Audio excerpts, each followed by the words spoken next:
Hello, this is Andrew House from Sony, and I'm here to tell you about the PlayStation Pro, the console that's so hot it's...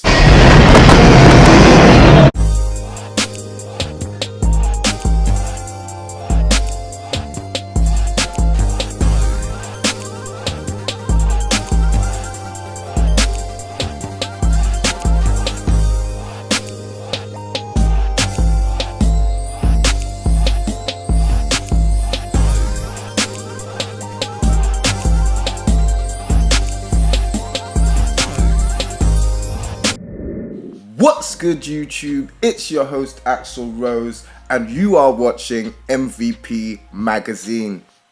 Sony's much hyped PlayStation 4 Pro has just hit the market, and as usual, gamers are flipping out about something.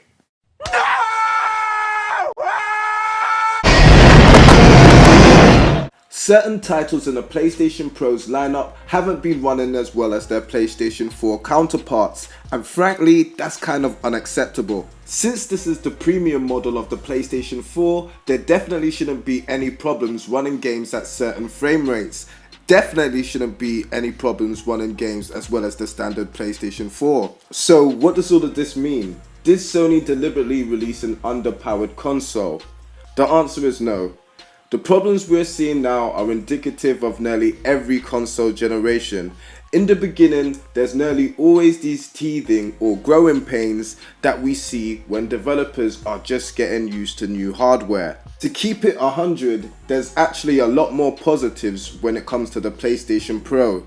Games like FIFA 17 and NBA 2K running at 4K, 60 frames per second with a rock solid frame rate are actually things to be looked at and noted and praised, especially when the console comes with a host of options for 1080p gamers, something that I think that the Xbox One S sorely lacked.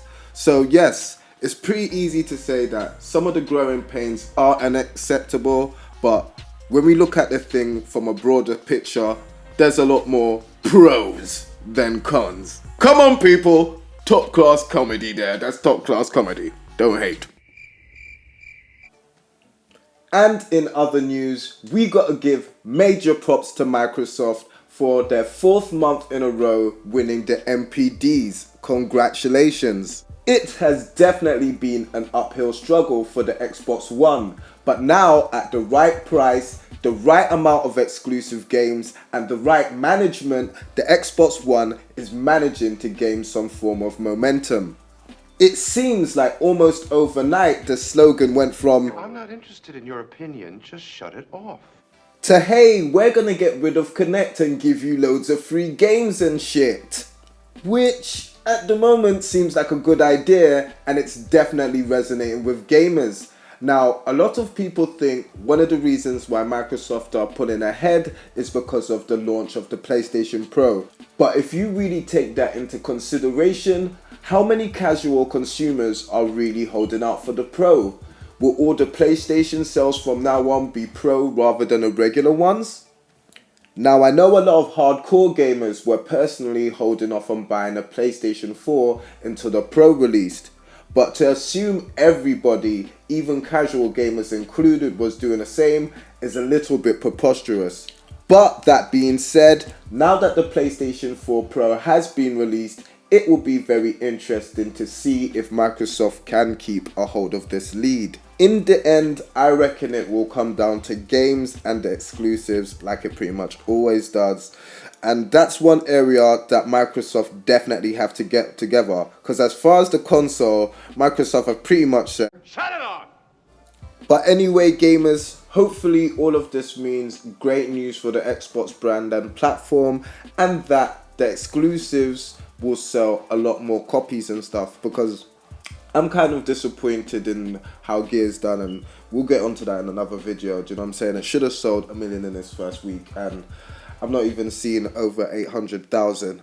But yes, that is definitely for another video. So anyway, let me know how you feel about, the PlayStation debacle, the Pro debacle. I will get back to you on how I feel about the PlayStation Pro. Definitely enjoying it at the moment, a lot better than I thought it was going to be. And yes, congratulations Xbox. Yes, Microsoft are finally doing their thing. It's better than when the slogan was, if you like to get your butt fucked every day by an Xbox.